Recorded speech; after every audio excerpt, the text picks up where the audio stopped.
I prayed to God for strength, and He gave me difficulties to overcome so that I may become strong. I prayed to God for wisdom, and He gave me problems to solve to make me wise. I prayed to God for love, and He gave me the needy to help and develop the quality of love. My prayers were answered. When we talk about bad things and good things, we have to understand this is in reference to a time frame. What is a good thing? What is a bad thing? Something that appears to be good in the short run turns out to be bad in the long run, and vice versa. There is a story that we used to hear. There was a Chinese farmer. One day, a wild horse ran into his farm. The neighboring farmer said, "What a good thing has happened to you. You've got a free horse." He said, "Good thing, bad thing, this God alone knows." A few days went by. The horse ran out of his farm back into the wild. The neighboring farmers came to commiserate. They said, "This is a very bad thing. You have lost your horse." He said, "Good thing, bad thing, who knows?" A few more days went by. The same wild horse brought 20 horses along with it, and they all came running into the field. Again, the neighbors came to congratulate the farmer. "You have got a lottery, you've got 20 free horses. This is the best thing that has happened to you."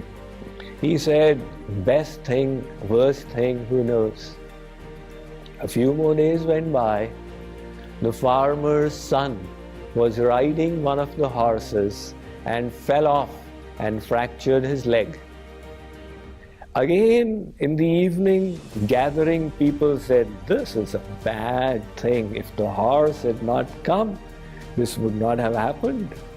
He said, "Well, bad thing, good thing, the future will tell." Now that country went into war with another country, and the king sent his soldiers to recruit all the youngsters in the countryside. All the youngsters, the children of the neighboring farmers, got recruited and got sent to the war front. This neighbor's son was left behind because he had fractured his leg. So what was a good thing? What was a bad thing? When the horse ran away from the field, it appeared to be a bad thing. But then he came back with 20 horses. When the farmer's son fell off the horse, it appeared to be a bad thing. But with a little more time perspective, it turned out to be a good thing. Now the Vedas say that there are two kinds of things: Shreyascha, Preyascha.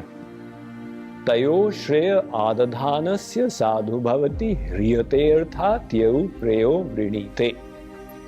The Kathopanishad states there is one thing called Shreya and the other called Preya. Preya is that which is pleasant in the beginning, in the present, but subsequently it leads to misery.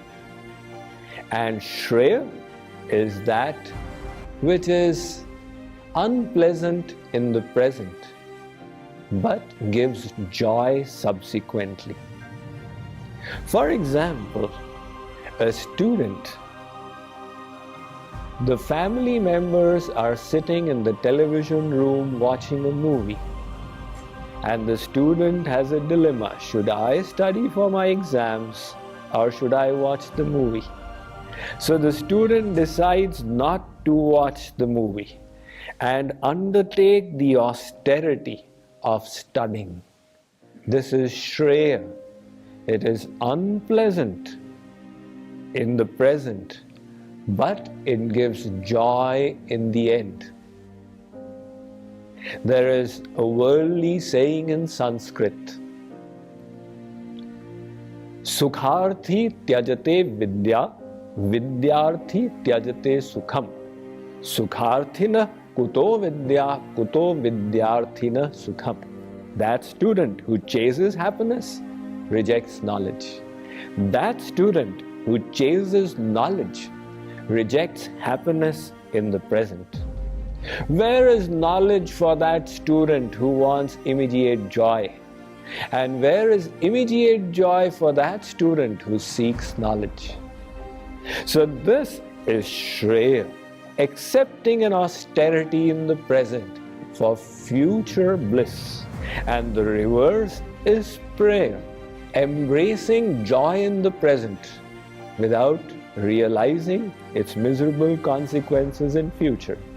For example, if there is a diabetes patient, to eat a sweet meat is joy in the present, but misery later on. So this is prayer. So when we talk about good things and bad things, what is the time frame that we are referring to? We people desire to shed our difficulties. We look for someone who can cut our cocoon and release us from difficult circumstances without realizing it is in going through these difficult times that we fill our wings. It is God's way of preparing us for the flight ahead. It is these difficulties that ensure the unfoldment of the soul. And the saints who have realized this have said so. Swami Vivekananda, an Indian Swamiji who came to USA more than 100 years ago, he said, life is the continuous unfoldment of a being under circumstances tending to press it downwards. And we see this in the lives of great personalities. In USA, the example of Abraham Lincoln is often given. He grew up in very difficult circumstances, but it was those difficult circumstances that forged in him a great character that has inspired Americans for centuries after that. We also have the example of Thomas Alva Edison. I am told that he was terribly poor at one time, and he used to sell tea in the trains, and he was a little hard of hearing. So one day the ticket checker in the train got annoyed and whacked him on the ear. As a result, Edison became deaf for a couple of years. Later on, he was asked, "Do you have any regrets for that period of difficulty?"